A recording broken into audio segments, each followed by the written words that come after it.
Hi, Anshula.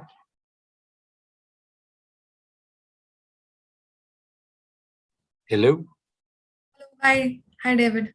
Hi, Anshula. I think we are ready to go. Sure. And a very warm welcome to Lucina also has joined us. Thanks for coming, Lucina. Thank you, David. All the best, Anshila. Thank you, Lucina. Anshula, so you Uh, can share your screen, share your video, and you're good to go. Vignesh? sure. Yes, sir. We are live. Okay. Yeah. Do let me know when you can see my screen as well.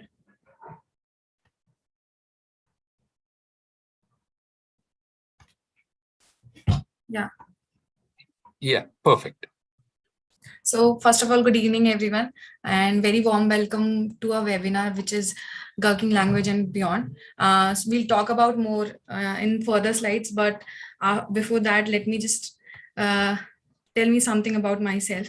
I am Anshla Sharma. I am senior software at Encora right now, and I have around 9 years of experience. I have a rainbow of experience in different areas and different domains, which includes functional testing in web and mobile, API testing, and I have experiences in different domain as well, which is fintech, media, and e-commerce. So let's dive into the agenda of today. So we have segregated it into 3 different sections. First, we'll talk about what is Gherkin language with the introduction of a Gherkin language and situational examples as well. And the second part includes user story acceptance criteria. What is user story? What is acceptance criteria? What is the common mistakes and best practices that we can do for user stories and acceptance criteria? And we'll take Q&As as well at the end of the session. So let's dive in. So section 1 is what is Gherkin language. So Gherkin language is a plain text language with a simple structure. It is very easy to learn by non-programmers as well. As for example, if any new one joins in any of the project, so how do we introduce them to our project? So this is the very good examples by Gherkin language, and with the acceptance criteria, we can explain them what is the acceptance criteria, what are the things that we are developing and testing right now. And these are the basic keywords that we use in Gherkin language. First being feature. Feature is something that describes the features that is being tested or that is being developed. For example, there is in a banking application, there is an fund transfer feature that we are developing. So that will be starting as a keyword in feature. And the second one is scenario, that represent a specific test or specific scenario. For example, when we are transferring funds, are we transferring it to, are we doing an IMPS transfer, or are we doing an RTGS transfer? So these are the specific scenario that we identify as scenario, and we describe it as a scenario. There are given, when, and then keywords that we use as the preconditions, actions, and expected outcomes. And we have a keyword called as but, which allows us to additionally add anything that we want to add in our scenarios. And the fifth keyword is scenario outline, that is defines a template for scenarios with multiple data sets. For example, we want to test something or develop something with multiple data sets, we define it as scenario outline. And the sixth one is if we want to mention it as an example, we can provide it with a set of data sets and a scenario outline. And if there is any specific comments or additional comments that we want to add, we can add it using comments keyword as well. Let's see a scenario of Gherkin language so that we can understand it better. So for example, as a customer, I want to post informative blogs on any blog website, and I want to share and raise my profile, and I want to share my knowledge as well. So what will be the acceptance criteria? So acceptance criteria will include 4 points here. For example, any logged in user can create a blog. Premium accounts can publish 5 free blogs. Non-premium accounts can publish at free blogs. And blog cost will be around 0.5 euros. So let's see what will be the first scenario. So for example, Dr. Sharma posts on his blogs, and we can write it as a Gherkin language as well. So for example given, I am logged in as Dr. Sharma and I have a free premium account, and we can see here that we can only publish 5 free blogs. So for example, I want to publish my 4th blog. So as we can see in the acceptance criteria clearly, that if I want to like publish my 5 blogs, I can do it like in free. So when I try to post the blog, what will happen? I should see any success message. Like for example, I should see the success message as my article was published. And let's take the second scenario. For example, Dr. Sharma hits maximum number of published blogs. So what will be the Gherkin language written as acceptance criteria? Like for example, I am logged in as Dr. Sharma and I have a premium account. I have published 5 blogs. When I try to publish the 5th blog, I should get an error message, or my application should stop me on posting my 5th blog, as I need to do the payment first. Then what will happen? I should see a payment page correctly. So this is how we write scenarios in Gherkin language. Let's go ahead. So let's talk about what is user stories and acceptance criteria. So this is the best practices that we follow when we are writing any sort of user stories and acceptance criteria. The measurable thing is, first, the user story or acceptance criteria should be very clear and specific. It should not include a lot of information or misinformation. For that example, we need to be very clear and specific in order to achieve the target or achieve the system that we want as an end user. It should be measurable as well. For example, I have specific quantities or qualities that can be measured. For example, I want an banking application, and I want only from in an application only 5 users can log in at a time. And after that, once the 5 concurrent users are logged in, it should be logged out. So it should be measurable as well. Also, it should be testable. For example, I'm creating a feature that is not being tested and directly is gone to production. It will be a very bug included application, so it should be testable as well. And the next criteria should be independent. So for example, we are introducing a feature and it is having multiple scenarios and we are not able to test it as an independent scenario. It would be very difficult to achieve the end target. So it should be independent as well. And it should be sufficient. Like for example, it should be a sufficient user story. It should not include all the information. And the next one is consistent with user story. So it should also align with the user story. It should not be independent of the user story. So it will show us what is the user story is all about. And next one is prioritize. Address the most important requirement first. For example, we have received 5 requirements. In the set of 5 requirements, we have to prioritize which one is the high priority, and which one will be more useful for the end users as well. So we need to prioritize those requirements and write the acceptance criteria accordingly. And the last one is understandable by all. As we discussed before, a Gherkin language is something that is very readable language and can be understandable by everyone. So it should not be only understandable by the developer, it should be understandable by testers, stakeholders, and all the business users as well. And somebody who's joining your project for the first time, that person should also understand the requirement as well. Let's go ahead. Let's see the example for cash withdrawal. So for example, my user story is, as a regular fintech app user, I want to withdraw cash from my bank account using fintech mobile app, so that I can easily withdraw cash even without using my card. So this feature or user story clearly defines that I want to withdraw cash from my mobile application without using my card. So what and how we will write the acceptance criteria. First being, user should be able to log into mobile app.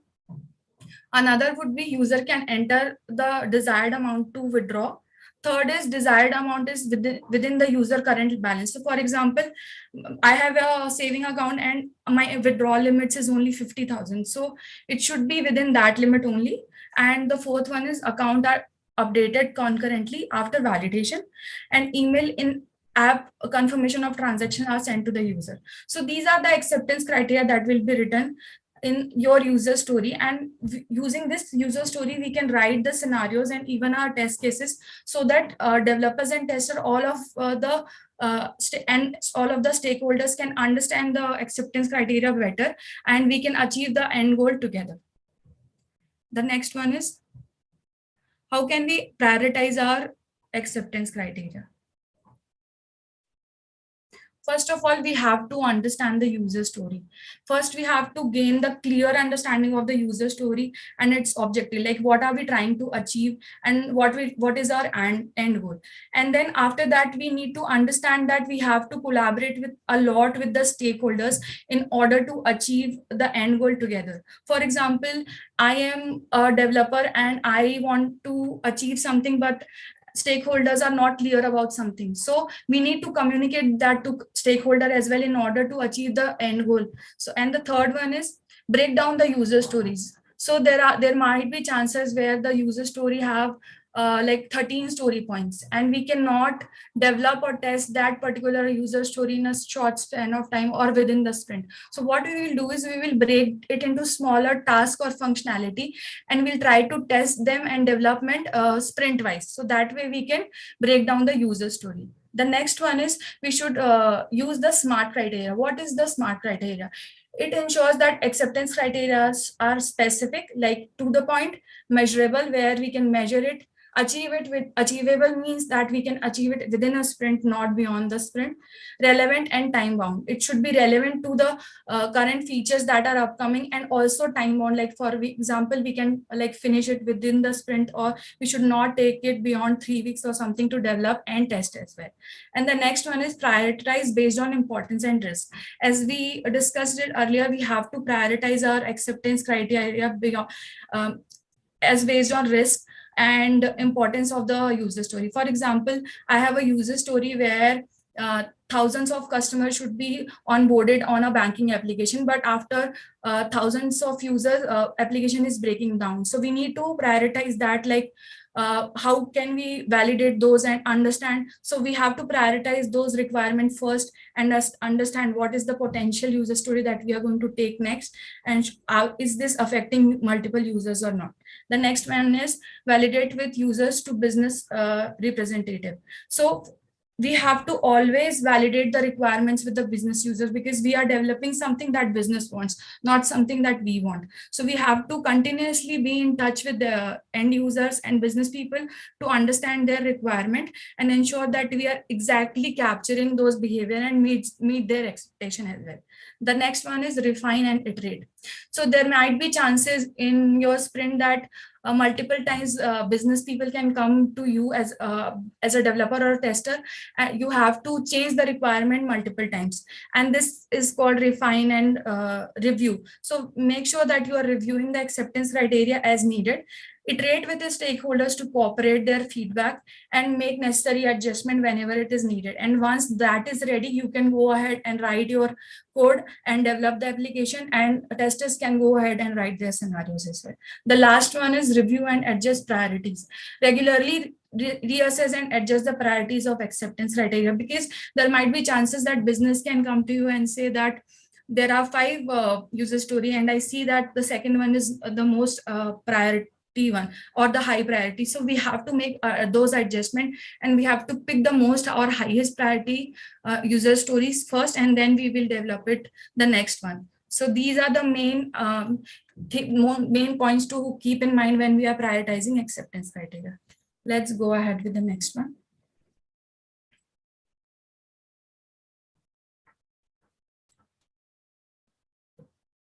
So the next point is being a tester, I can give the concept on how we can test when we have a clear acceptance criteria. So first of all, we have to understand the acceptance criteria. We have to read the acceptance criteria thoroughly. Before that, we should not start writing scenarios, because when you are reading the acceptance criteria clearly, that's how we can create more scenarios, more positive scenarios, more negative scenarios as well. So make sure that we are reading the acceptance criteria thoroughly. We are identifying the scenarios, and according to those scenarios only, we are writing test cases and test plans. The next one is create test cases. So as we discussed just now, once we have gone through the acceptance criteria thoroughly, we will be able to write all sorts of test cases based on the acceptance criteria, whether it is positive and negative. Make sure that we are considering all positive and negative scenarios when we are writing test cases to cover end-to-end functionality of the user acceptance criteria. The next one is prepare the test data. So for example, I have a user story where I have to transfer the funds and transfer to funds to multiple accounts. So make sure that we have test data ready beforehand. For example, I have 5 types of current account ready, 5 types of savings accounts ready, so that we are not lagging behind in terms of our deliverables. And the next one is use the SMART criteria.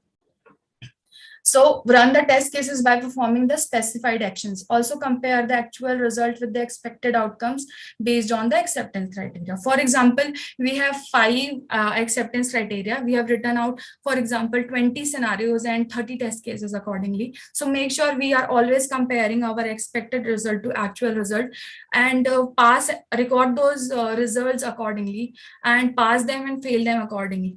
So the 5th point is record test results as well. As we discussed it earlier, it is very important to record the results, and need to make the point whether the test cases is passed, which is met the acceptance criteria or not, or it is failed, did not meet the acceptance criteria at all. So there can be only 2 cases, and we need to document the test results accordingly.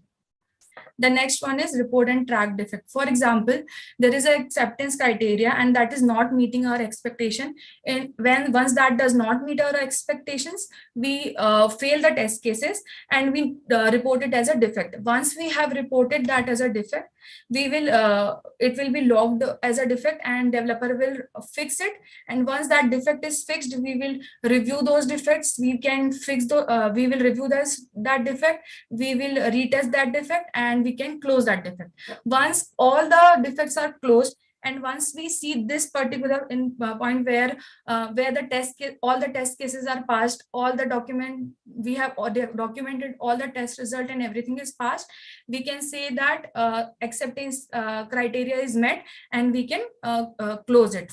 And the last point is iterate the testing process. So once we have achieved like all the test cases are passed, then only we can complete our testing and say that all the acceptance criteria are met. So this is how testing is based on acceptance criteria. Let's move ahead with the next point.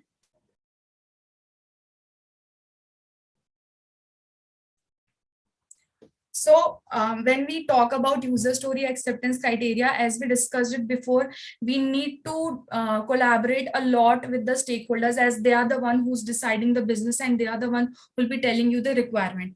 And in order to develop something or test something, we need to collaborate with them to the point where we understand each and every requirement of the application. So what will be the suggested approach when you are going to a stakeholder and asking what are the right questions that you need to ask to the collaborators? So first needs to be prepare a clear user story that captures the desired functionality or the feature.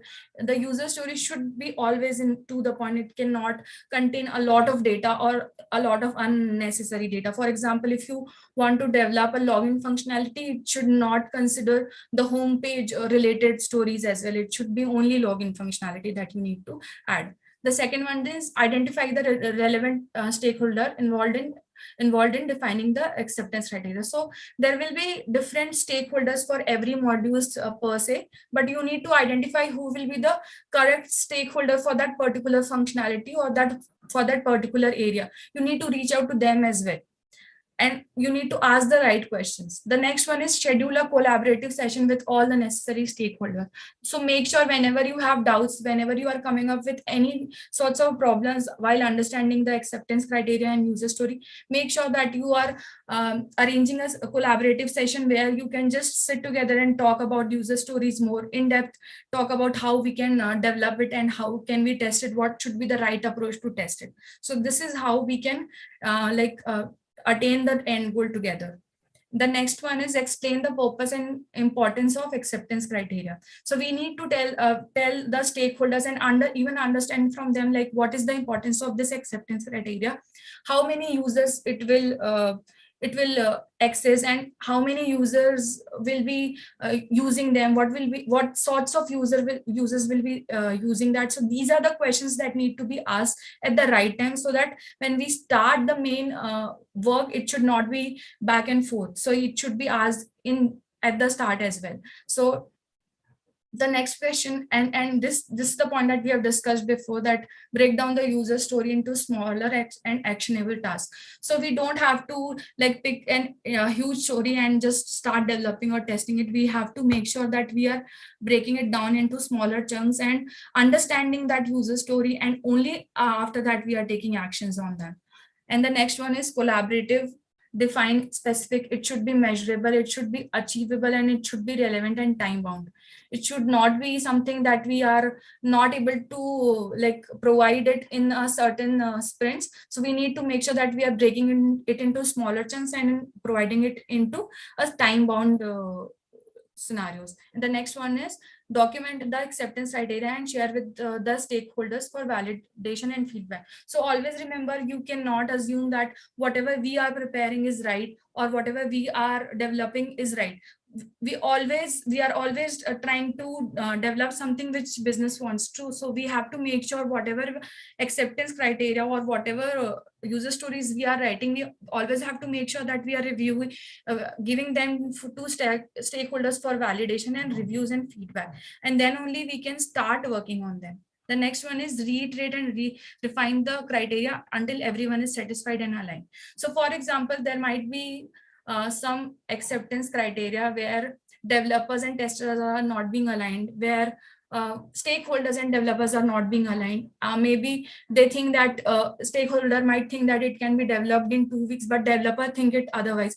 So we have to make sure that everybody is aligned in terms of acceptance criteria and user stories, and then only we should start.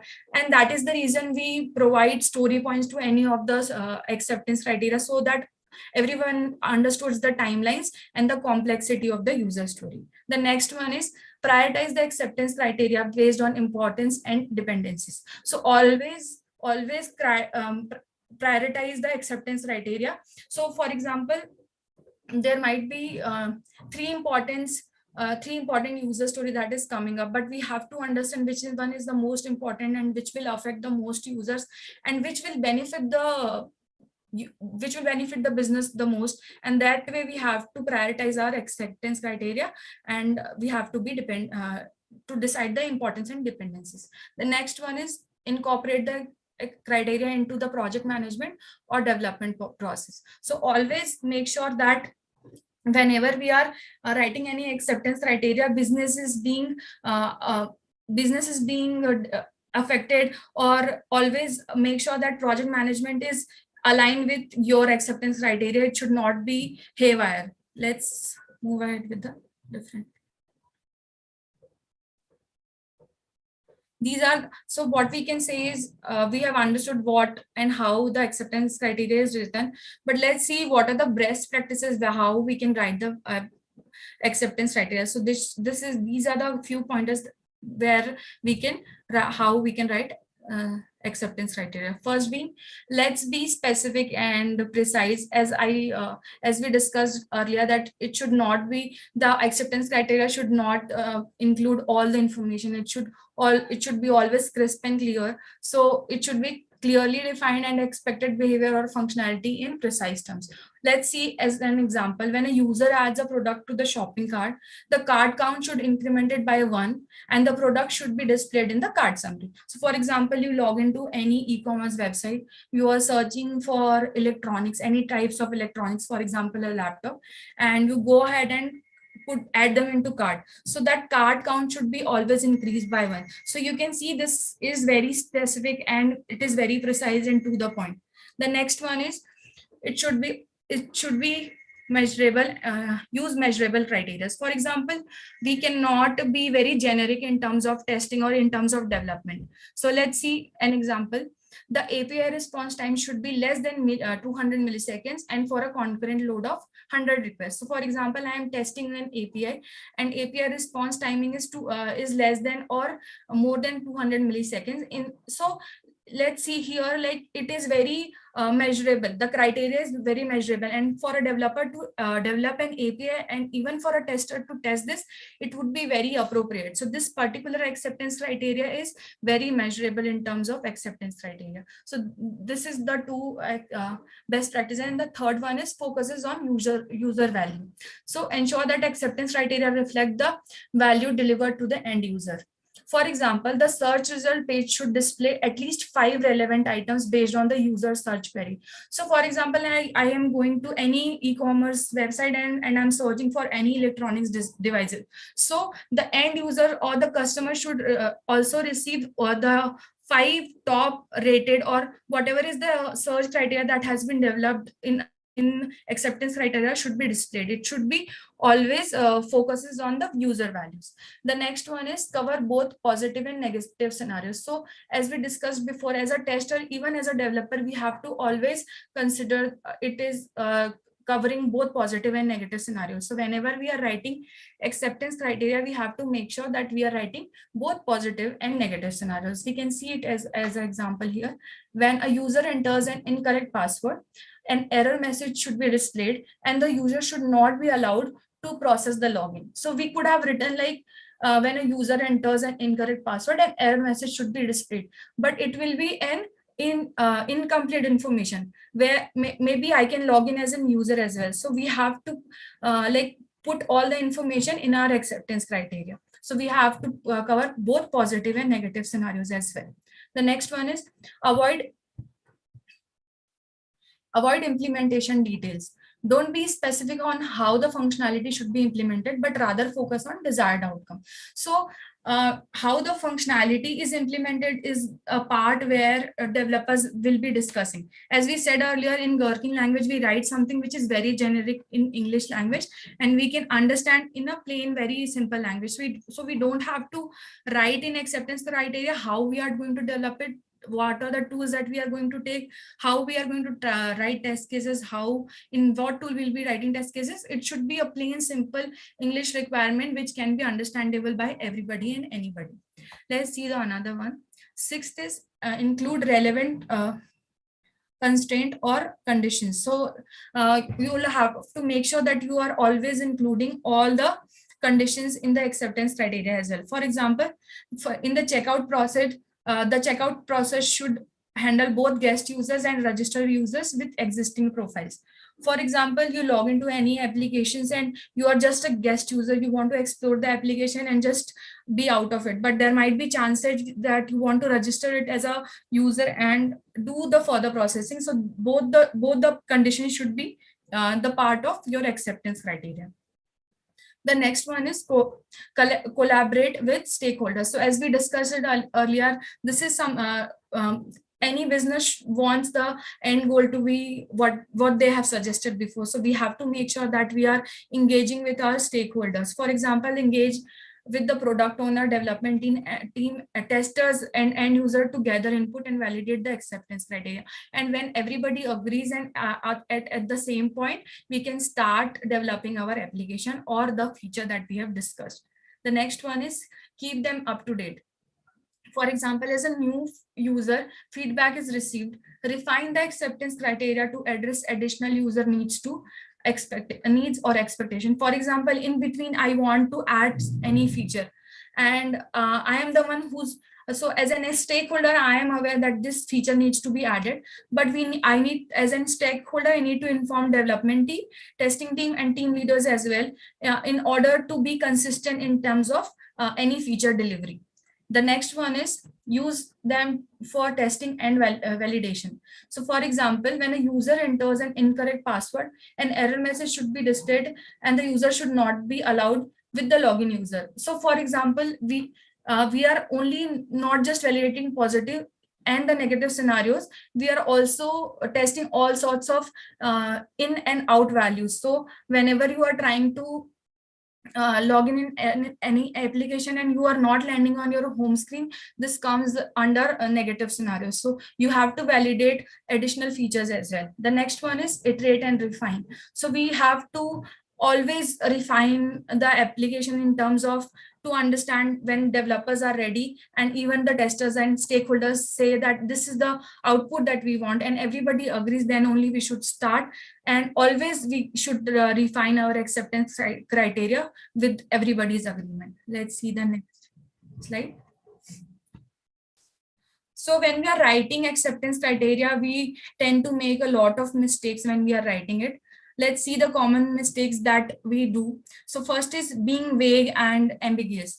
So for example, let's see the example in what would be the incorrect and correct scenarios. So first being, the user should be able to navigate the website easily. It is very generic and very vague. So how we can write it correctly?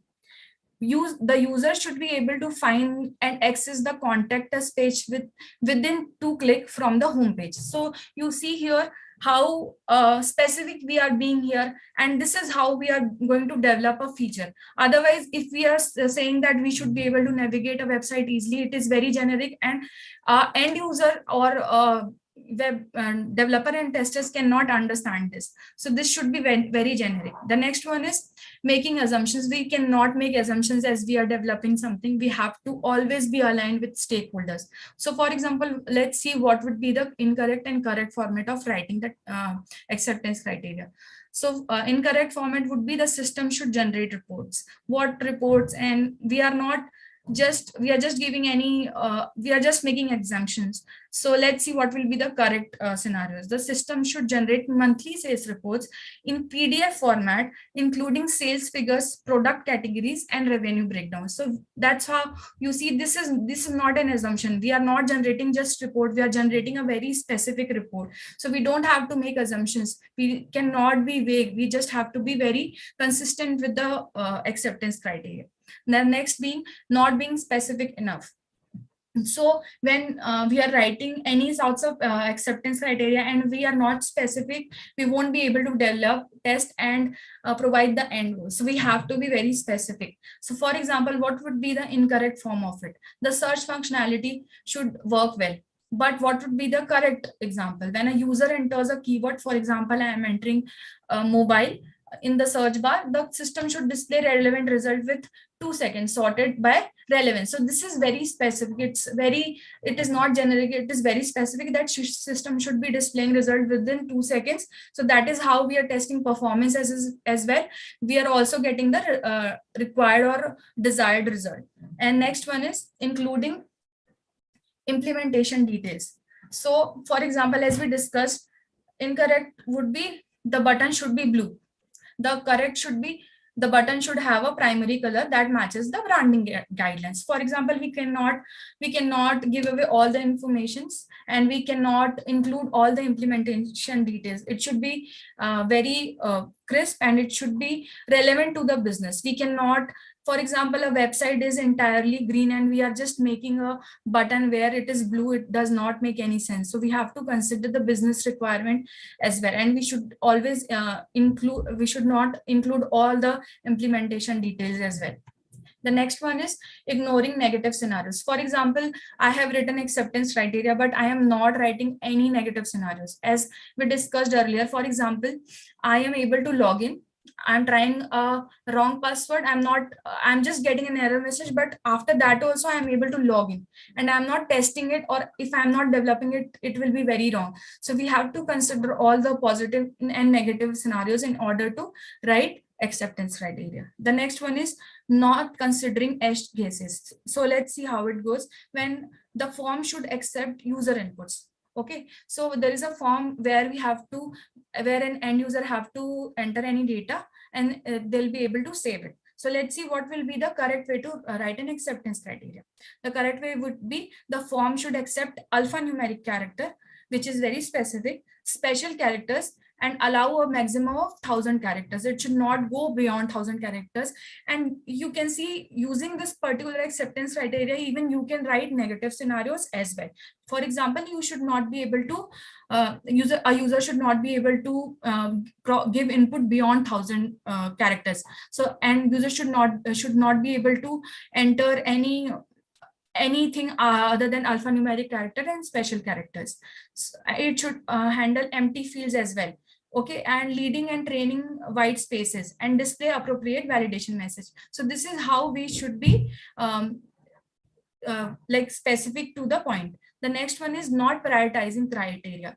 Okay, so including all X criteria with equal priority. The correct way of writing is prioritize the acceptance criteria based on their importance and impact on the user value, focusing on the critical aspects first. As we discussed earlier, we should always focus on the features which will impact the user the most and which will be beneficial for the business as well. So we should always prioritize the acceptance criteria, then only we should start working on it. The next one is failing to involve stakeholders.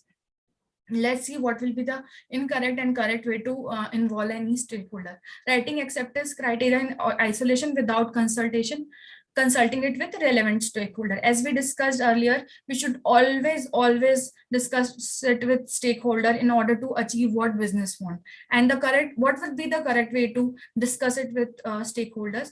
Collaborate with stakeholders such as product owners. Always discuss it with product owners, developers, and end users to gather inputs and ensure that the acceptance criteria is aligned with their expectations. So there might be cases where you encounter an acceptance criteria and you see that you are gathering a lot of information after writing the acceptance criteria. When we are discussing it with developers, we are discussing it with product owners and end users, because their way of seeing an application and seeing a scenario might be different than who has written the acceptance criteria. So we have to always make sure that we are involving stakeholders and involving all the end users and developers and testers in order to always refine the acceptance criteria in a better manner. The next one is neglecting to update or review criteria. So what would be the incorrect way of doing it? Assuming that acceptance criteria written at the start of the project remain relevant throughout. As we discussed earlier, we need to involve our stakeholders, end users, developers, and testers. And it can happen that you are refining your user story through the sprint, and at the end of the sprint you are taking it in the next sprint. So we have to refine it, and we cannot neglect that we have to review it, and only then we can start developing something. The next one is not using measurable criteria. So what would be the incorrect way? The performance should be good. We cannot just write this in an acceptance criteria. Rather, we can write as the response time for loading the homepage should be under 2 seconds for a database size of 10,000 records. So we have to be very specific, and it should be very measurable as well. So these are the common mistakes that we do as a person who's writing the test cases and acceptance criteria. And when we are discussing it and we are avoiding these mistakes, we can write a better acceptance criteria who's understandable by everybody and anybody. Let's see. Is there any questions that is arriving, and then we can discuss it further?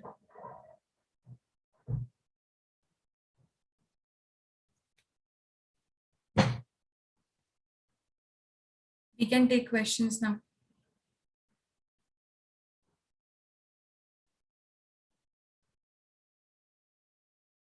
I don't think we have any questions, Angela. Okay, David. Then we can. Yeah, then you wind up. You can. Okay. Thank you so much for your time, everyone. Have a nice Thank you, day. Angela. Thanks. Thank for you, the Anshula. helpful Thank session. you. Thank you, Lucina. Thank you. Yeah, thank you, David. Thank you. Thanks, everyone. Thanks for joining us.